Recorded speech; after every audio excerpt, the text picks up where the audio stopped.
فہد صاحب یہ کانفیڈنس کے لیولز دیکھیں ہر طرف تو مطلب کہ لگتا ہے کہ مسئلہ ہی کوئی نہیں ہے, ہر کوئی جیت رہا ہے, بٹ کچھ ہمیں سمجھائیں کہ مطلب what is going to happen, and آپ کے خیال میں وہ جس کو کہتے ہیں نا انگریزی میں, is Punjab going to fall first اور دا سینٹر؟ دیکھیے میرے خیال میں عارفہ یہی تو جو اچھی پلاننگ ہے جو اپوزیشن نے کی ہے کہ انہوں نے پہلے تو بڑے عرصے سے وہ ہلکی آنچ پہ سارے معاملے کو پکاتے رہے, اور پھر وہ ہلکی آنچ کی انالوجی, تو وہ انالوجی وہ بھی آ گئی, دیکھیں نا انہوں نے پھر وہ ہانڈی بھی اس پہ رکھ دی, دیگچی بھی رکھ دی. اب جب اتنی دیر سے اگر کوئی چیز ہلکی آنچ پہ پک رہی ہے تو اس کی خوشبو تو آ جانی چاہیے گورنمنٹ کو, وہ نہیں آئی, اور اگر آئی تو انہوں نے اس کو اگنور کیا اور یہ کہتے رہے کہ نہیں یہ کچھ بھی نہیں ہے.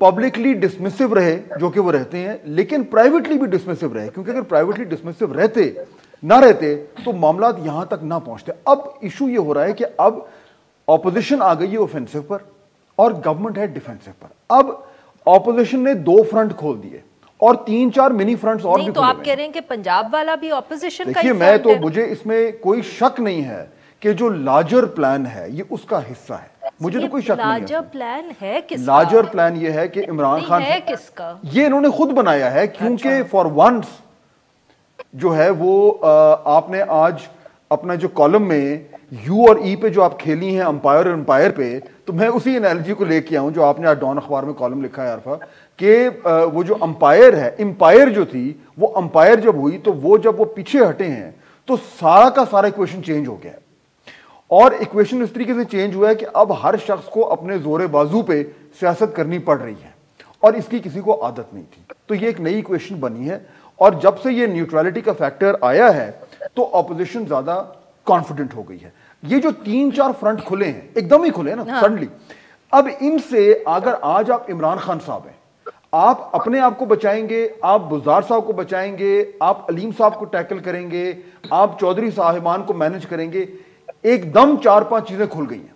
یہ جان کے ہوا ہے. تو کیا چودھری صاحب بھی جو ہیں وہ ایک فرنٹ ہے عمران خان صاحب کے لیے؟ آپ دیکھیں نا کہ اب اگر علیم صاحب نے انٹری ڈال دی ہے, آج جو ابھی آپ نے ذکر کیا کہ ان کی لوگوں کے انہوں نے پریس کانفرنس میں کہا کہ جی بزدار صاحب کے علاوہ, اب بزدار صاحب کا نام لے کر انہوں نے وہ ایک نیا فرنٹ فارملی کھول دیا ہے. صحیح. اگر علیم صاحب آتے ہیں تو چودھری صاحبان کا ایشو ہے, اگر وہ بزدار صاحب کو نہیں ہٹاتے تو علیم صاحب اور جے کے ٹی کا گروپ الگ ہوتا ہے, تو ایک ایشو تو کھڑا ہو گیا اب عمران خان صاحب کے لیے. کچھ سمجھ نہیں آیا. ایک طرف جو اعظم نذیر طاہر صاحب بھی بڑے کانفیڈنٹ ہیں اور عامر ڈوگر صاحب بھی بڑے کانفیڈنٹ ہیں, بٹ یو ریئلی تھنک کہ حکومت اتنی آسانی سے اس مسئلے سے نکل جائے گی؟ نہیں, حکومت کو نکلنے کے لیے جو راستے ہیں وہ آہستہ آہستہ بند ہونے شروع ہو گئے ہیں.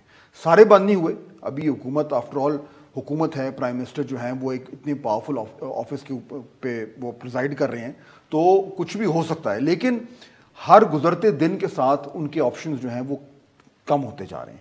ایک آپشن پہلے تھا کہ جی جو لوگ بات کرتے تھے کہ جی اگر معاملات یہاں تک پہنچے کہ وزیر اعظم کو لگا کہ اب کوئی اور طریقہ نہیں ہے تو وہ اسمبلی ڈیزالو کر دیں گے, اب وہ بھی نہیں ہو سکتا کیونکہ ووٹ آف کانفیڈنس آپ نے ٹیبل کر دیا, تو دیٹ کانٹ آلسو ہیپن, تو وہ آپشن بھی اب بند ہو گیا ہے. اب کانفیڈنس جو ہے وہ صرف اس بنیاد پر ہے کہ اگر ان کے پاس کچھ ایسی چیز ہے گورنمنٹ کے پاس جو سامنے نہیں آ رہی. اب اس وقت جہاں پہ آج ہم کھڑے ہیں عارفہ, ان اپوزیشن نے کر دیا ٹیبل, سو اپوزیشن کے پاس جو اپنا جو ان کی ورسٹ کیپٹ سیکرٹ تھی وہ اب آ گئی ہے باہر کہ جی these are our cards. Now the government has to respond, now ball is in their court. کیا ان کے پاس کوئی ایسی پلاننگ آلریڈی ہے جو انہوں نے پریمپٹ کیا ہوا تھا یہ سب کچھ, وہ ہمیں آج کل میں نظر آ جائے گا. اگر نہیں ہے اور اگر اب وہ ریئیکٹ کر رہے ہیں مووز میں, تو then میرے خیال میں they have been caught off guard, which is very strange. But Fahad صاحب یہ جو بات بار بار ہوتی ہے کہ وہ جو ڈیفیکشن کلوز ہے اور ڈسکوالیفیکیشن ہے, یہ کافی حکومت کے لیے ایک بہت بڑا ایڈوانٹیج تو کہہ سکتے ہیں. دیکھیے ایڈوانٹیج یس ہوتا ہے, لیکن اس کیس میں انہوں نے اس کا توڑ نکال لیا ہے. اپوزیشن نے وہ توڑ ایسے نکالا ہے کہ یہ جتنے لوگ جو یہ آج انہوں نے پریس کانفرنس میں کہا کہ ہمارے پاس اتنے نمبرز آ گئے ہیں, ان میں سے بہت زیادہ جو ہیں وہ وہی ہیں جو پی ٹی آئی کے ٹریجری بینچز کے لوگ ہیں.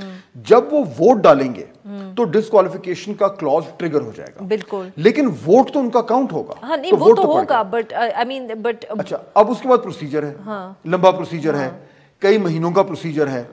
اگر تو سپیکر یہی ہے تو سپیکر ان کو جلدی نوٹس دیں گے, اس کے بعد پھر وہ بات الیکشن کمیشن جائے گی, تو اگر تو گورنمنٹ لمبی چل رہی ہے مثال کے طور پر, تو پھر تو الٹیمیٹلی 2-3-4 مہینے کے بعد ان لوگوں کو بائی الیکشن میں جانا پڑے گا. اگر گورنمنٹ اتنی لمبی نہیں چل رہی اور جلدی الیکشن ہو رہے ہیں اور سپیکر بھی تبدیل ہو گیا اور ان کا سپیکر آ گیا, تو پھر یہ پروسیس کافی لمبا بھی ہو سکتا ہے. پھر جو الیکشن کمیشن کا جو ڈسکوالیفیکیشن آ بھی جائے, پھر اس کا اپیل پروسیس ہے. تو ان کا جو بیسک پلاننگ ہے عارفہ وہ دو ہیں کہ اگر الیکشن جلدی ہو گئے, اگر الیکشن دیر سے ہوئے اور بائی الیکشن میں جانا پڑا, تو پھر یہ لوگ جو ڈسکوالیفائی ہو رہے ہیں ان کو اپوزیشن اپنے ٹکٹس دے کر ایڈجسٹ کرے گی. ٹھیک ہے, بندہ بائی الیکشن جتوائے بائی الیکشن. اور اگر وہ نہیں ہوا اور یہ الیکشن تک ان کا پروسیس کمپلیٹ نہیں ہوا, تو جو اگلے الیکشن ہے اس میں پھر یہ ان کے ٹکٹ پہ آ جائیں گے. تو ان کو اس طریقے سے انہوں نے ایشورنس دی ہے کہ آپ ووٹ دیں, ڈسکوالیفیکیشن کا معاملہ ہم سنبھال لیں گے.